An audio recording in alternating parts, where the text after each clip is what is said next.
Hello everybody, how are you? This is Andreja, and in today's video I will show you the process of creating my Meet the Artist illustration. This meme has been quite popular lately, it keeps popping up on my Instagram feed every day, so I decided to make one as well.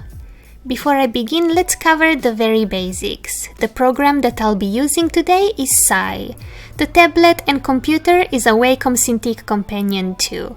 I've left all the links in the description, so take a look if you want to learn more. Alright, so first thing that I do is sketching out the pose. You can see the exact brush settings on the left side.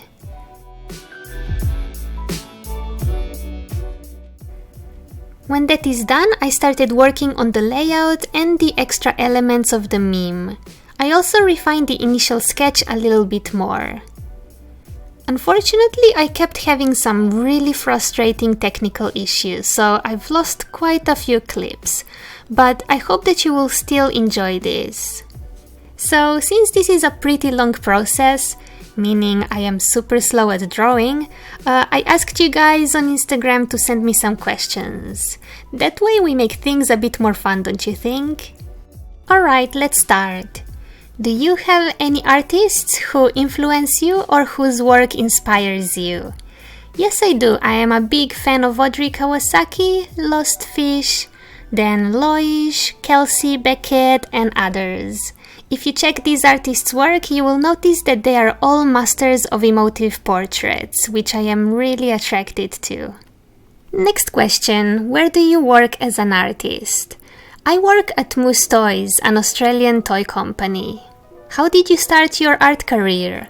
I was unemployed for a few years after getting my honors degree, and I kept applying for jobs without much luck. Then my friend's older sister, who worked as a designer, was super kind and gave me feedback on my resume, cover letter, portfolio, and website.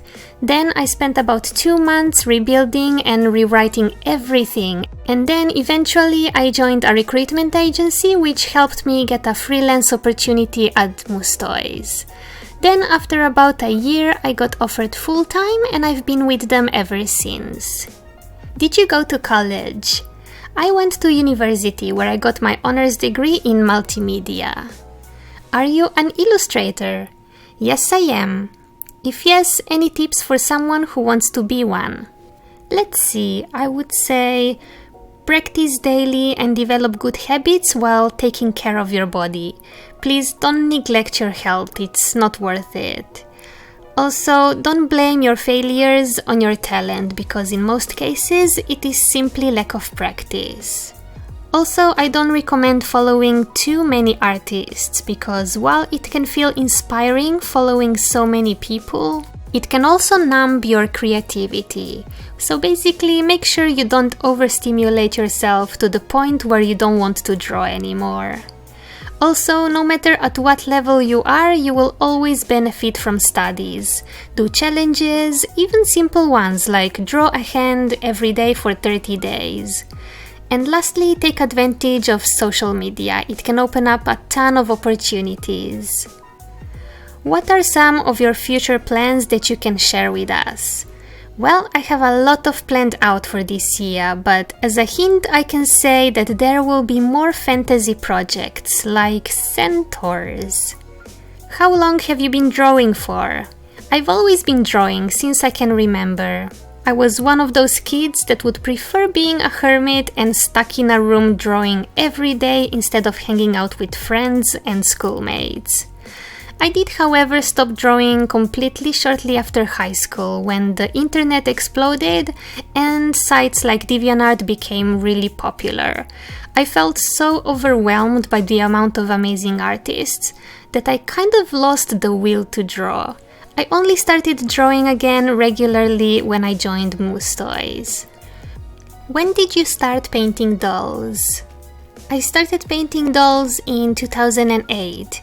I have a video all about it where I show my first repaints and all that good stuff. Just search for the Face Up Journey video. What is your real hair color?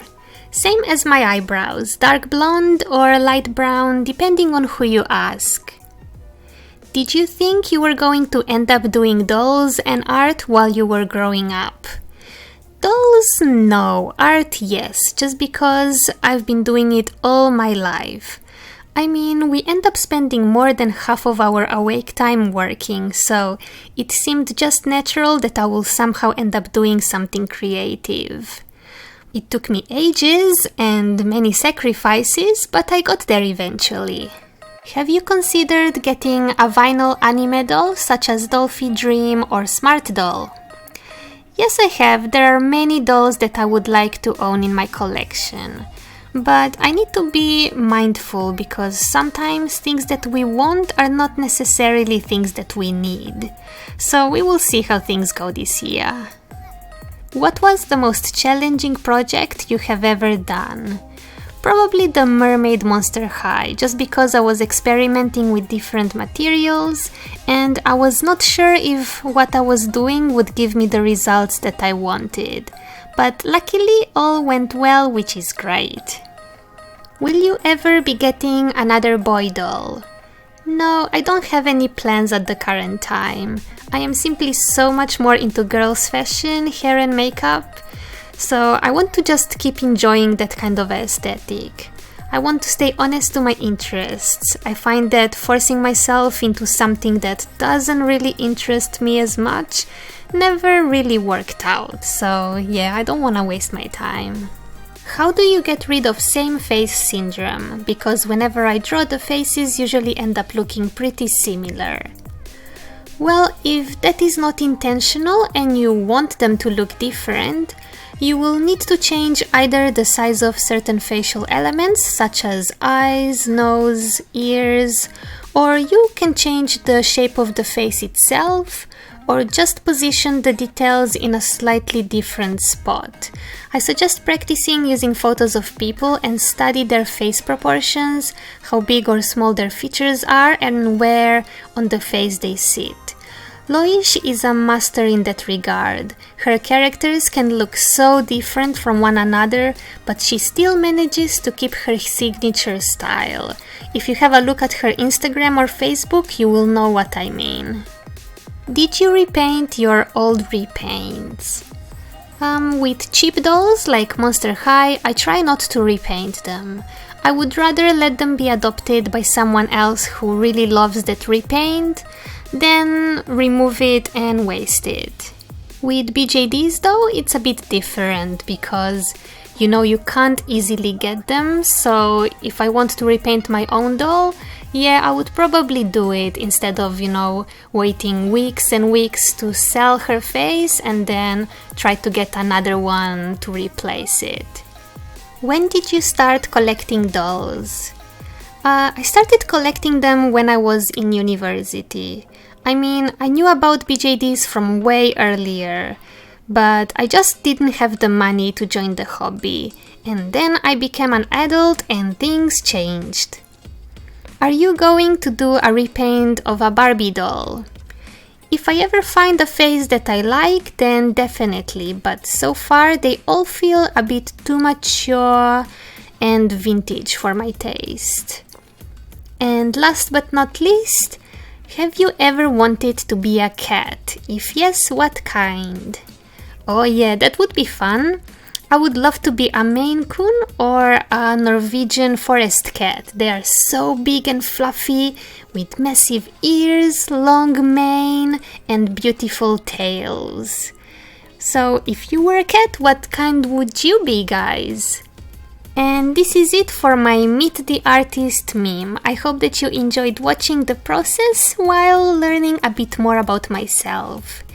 Have you done this meme yourself or do you plan to? If yes, feel free to leave your Instagram name so we can have a look at it. It is always so much fun seeing how others do it. So this is all I have for today. If you liked this video, give it a thumbs up, comment and share. And if this was your first time on my channel, I would love to have you subscribed so you don't miss out on any future videos. Thank you so much for watching, take care and I'll talk to you again next week. Bye!